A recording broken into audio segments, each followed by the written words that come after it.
வணக்கம் மாணவ செல்வங்களே. இன்றைய காணொளியில் நாம் காண இருப்பது 9ஆம் வகுப்பு தமிழ் பாடம் இயல் 1 துணைப்பாடம் வளரும் செல்வம் பார்க்க இருக்கிறோம். துணைப்பாடத்தை பார்ப்பதற்கு முன் சென்ற காணொளியில் நாம் பார்த்த தொடர் இலக்கணத்தை நினைவூட்டுகிறேன். தொடர் இலக்கணம். தொடர் என்பது வாக்கியம். வாக்கியம் அமைவதற்கு தேவையானவை எழுவாய், செய்யப்படுபொருள், பயனிலை போன்றவை பார்த்தோம். மற்றும் தன்வினை, பிறவினை, செய்வினை, செய்யப்பட்டுவினை, பகுபத உறுப்புக்கள் இவை அனைத்தையும் பார்த்தோம். இன்றைய காணொளியில் துணைப்பாடம் வளரும் செல்வம் பார்க்க இருக்கிறோம். சொற்கள் வரலாற்றை பேசுபவை. ஒவ்வொரு சொல்லிலும் இனத்தின், மொழியின் வரலாறு இருக்கிறது. காலம் பிறக்கும் முன் பிறந்தது தமிழே, எந்த காலமும் நிலையாய் இருப்பதும் தமிழே என்று போற்றப்படும் நம் தமிழ் மொழியில் உள்ள சொற்கள் நம் தமிழ் இனத்தின் நாகரிகத்தையும் தமிழர் வாழ்வையும் காட்டுகிறது. இதனை போன்று தமிழில் வழங்கும் பிற மொழி சொற்களும் அவை சார்ந்த இனத்தின், மொழியின் வரலாற்றை காட்டுகின்றன. இதனை இத்துணைப்பாடத்தின் வழி காண்போம். 3 மாணவர்கள் உரையாடக்கூடிய ஒரு உரையாடல் பகுதிதான் இங்கு துணைப்பாடமாக கொடுக்கப்பட்டுள்ளது. அதில் ஆங்கில சொற்களுக்கு இணையாக இருக்கக்கூடிய தமிழ் சொற்களை எவ்வாறு நாம் அன்றாட வாழ்வில் பயன்படுத்துகிறோம் என்பதை அறிந்து கொள்ளலாம். நமது முன்னோர்கள் முச்சங்கம் வைத்து தமிழ் வளர்த்தனர். அப்படி வளர்த்த தமிழை நாம் இப்பொழுது சரியான முறையில் பயன்படுத்துவது கிடையாது. அவற்றை நாம் பயன்படுத்த வேண்டும் என்றால் அன்றாட பேச்சு வழக்கில் அந்த சொற்களை பயன்படுத்த வேண்டும். அப்படி பயன்படுத்தினால் மட்டுமே நாம் தமிழ் மொழியை வளர்க்க முடியும். இங்கு நாம் காணப்போகும் பகுதி 3 நண்பர்கள் உரையாடிய உரையாடல். டேவிட், மும்தாஜ், ஆனந்தி என்ற 3 மாணவர்களும் உரையாடிய பகுதி. டேவிட் என்ற மாணவன் ஆனந்தி என்ற மாணவியிடம் தமிழில் முதல் மதிப்பெண் பெற்றுள்ளதால் தனது வாழ்த்துக்களை தெரிவித்துவிட்டு தற்போது இருக்கக்கூடிய தமிழ் சொற்களை விளக்கி கூறுமாறு கூறுகின்றான். அதை ஆனந்தி எவ்வாறு விளக்கி கூறுகிறாள் என்பதை இப்பாடப்பகுதியில் நமக்கு கொடுக்கப்பட்டுள்ளது. கணினி, அதாவது கணினினா கம்ப்யூட்டர்னு சொல்கிறோம் இல்லையா, அந்த கம்ப்யூட்டரில் இப்போ நம்ம பயன்படுத்தப்படக்கூடிய தமிழ் சொற்கள்லாம் என்னன்னு பார்க்கலாம். அதாவது சாஃப்ட்வேர் என்பது மென்பொருள் என்று அழைக்கப்படுகிறது. ப்ரௌசர் என்பது உளவி என்று அழைக்கப்படுகிறது. கிராப் என்பது செதுக்கி என்று அழைக்கப்படுகிறது. கர்சர் என்பது ஏவி அல்லது சுட்டி என்று அழைக்கப்படுகிறது. சைபர் ஸ்பேஸ் என்பது இணையவெளி என்று அழைக்கப்படுகிறது. சர்வர் என்பது வையக விரிவு வலை என அழைக்கப்படுகிறது. ஃபோல்டர் என்பது உரை, அதாவது சேமித்து வைக்கக்கூடிய உரை என்று அழைக்கப்படுகிறது. லேப்டாப் என்பது மடிக்கணினி என்று அழைக்கப்படுகிறது. இதை போன்று தமிழ் சொற்கள் கணினியில் மட்டும் அல்லாமல் கணிதத்திலும் பயன்படுத்தப்படுகிறது. அப்படி பயன்படுத்திய சொற்கள் இன்று வழக்கத்தில் இல்லை என்றாலும் அப்ப பயன்படுத்திய சொற்களை மும்தாஜும் டேவிட்டும் ஆனந்தியிடம் கேட்டு அறிந்து கொள்கின்றனர். முந்திரி, அரைக்காணி முந்திரி, காணி, கால் வீசம், அரைமா, அரை வீசம், முக்காணி, முக்கால் வீசம், ஒருமா, மாக்காணி, இருமா, அரைக்கால், 3 மா, 3 வீசம் 4 மா. இதில் எண்ணிக்கை பக்கத்திலேயே இருக்குது. எடுத்துக்காட்டாக பார்த்திங்கன்னா 4 மா என்றால் 1/5 என்று பொருள். இதன் அளவுகளை கணக்குகளை கொண்டு நிர்ணயித்தனர். ஆனால் இப்பொழுது இதெல்லாம் வழக்கத்தில் இல்லை. நமது முன்னோர்கள் பயன்படுத்திய சொற்களை கால மாற்றத்தால் நாம் கைவிட்டு விட்டோம்.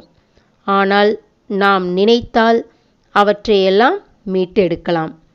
அது எவ்வாறு முடியும் என்றால் நாம் பேசக்கூடிய வார்த்தைகளை வைத்துதான் முடியும்.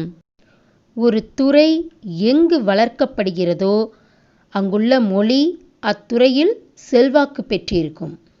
அத்துறையை பெறுபவர்கள் அது சார்ந்த மொழிக்கூறுகளை தம் மொழியில் மாற்ற வேண்டும். அப்போதுதான் மொழி வளர்ச்சி பெறும். வேற்றுமொழி சொற்களை எளிதாக நாம் நினைவில் வைத்துக்கொள்ள முடியாது. அவ்வாறு நினைவில் வைத்துக்கொள்வதற்கு மேலும் நேரத்தை செலவிட வேண்டும். நம் சிந்தனை வேகத்தையும் இது மட்டுப்படுத்தும். சொற்கள் அந்தந்த மொழி பேசுவோரின் பேச்சு உறுப்புகளுக்கு ஏற்ப அமைந்தவை.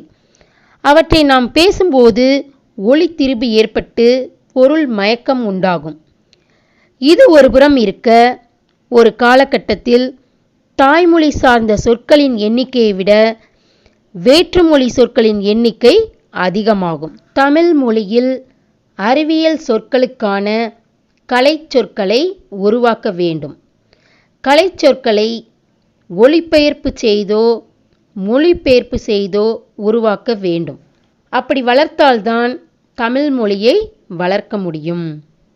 அது மட்டும் இல்லாமல் தமிழர்கள் பழங்காலத்திலேயே கடல் துறையில் பெரும் முன்னேற்றம் அடைந்திருந்தனர்.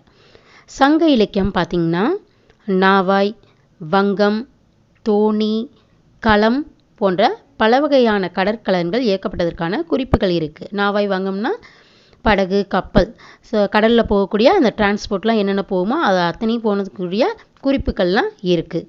இதில் தமிழ் சொல்லாகிய நாவாய் என்பதே ஆங்கிலத்தில் நேவி என உள்ளது. இல்லாமல் உலகின் தொன்மையான மொழியாகவும் செவ்வியல் மொழிகளுள் ஒன்றாகவும் திகழ்வது கிரேக்க மொழி. இந்த கிரேக்க மொழியில் கடல் சார்ந்த சொற்களுக்குரிய தமிழ் சொற்கள்லாம் என்னன்னு பார்க்கலாம். எரித்திரை, எருத்திரான், கலன், கலையுகோய், நீர், நீரியோஸ், நாவாய், நாயு, தோணி, தோணீஸ் போன்று அழைக்கிறோம். கடல் சார்ந்த சொற்கள் மட்டுமல்லாமல் கவிதையிலும் சில சொற்கள் பயன்படுத்தப்படுகிறது. அது என்னன்னு பார்க்கலாம். இப்போ தமிழில் பா என்றால் பாட்டுன்னு எல்லாத்துக்கும் தெரியும்.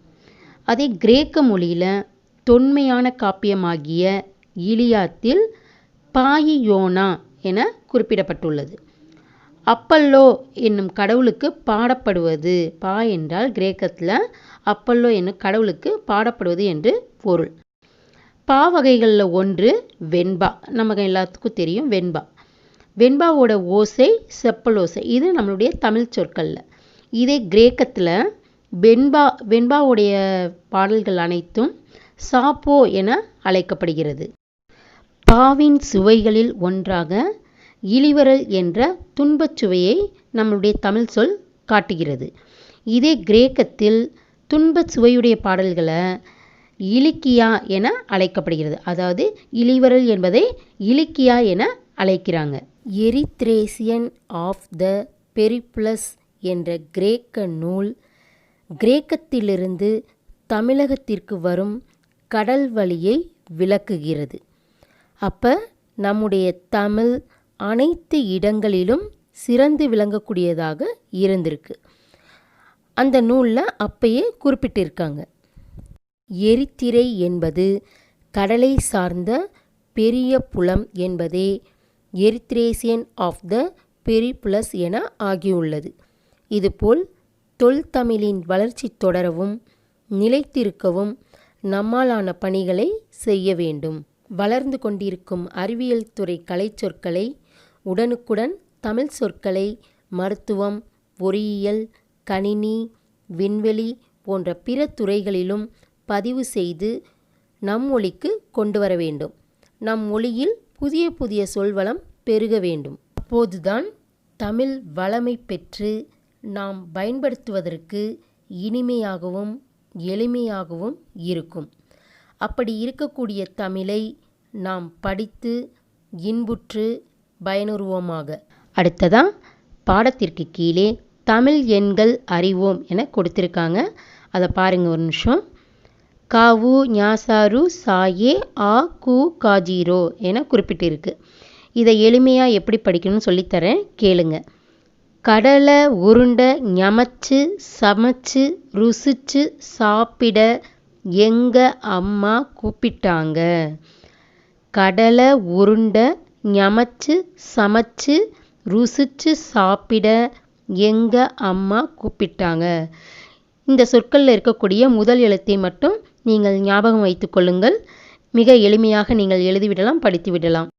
மாணவர்களே, பாடத்திற்கு கீழே ஒரு பயிற்சி ஒன்று கொடுக்கப்பட்டுள்ளது. அதில் தமிழ் சொற்கள் சில கொடுக்கப்பட்டுள்ளன. அதற்கு நிகரான நீங்கள் பிறமொழி சொற்களையும் நிகரான தூய தமிழ் சொற்களையும் எழுதி பாருங்கள். நன்றி மாணவ செல்வங்களே.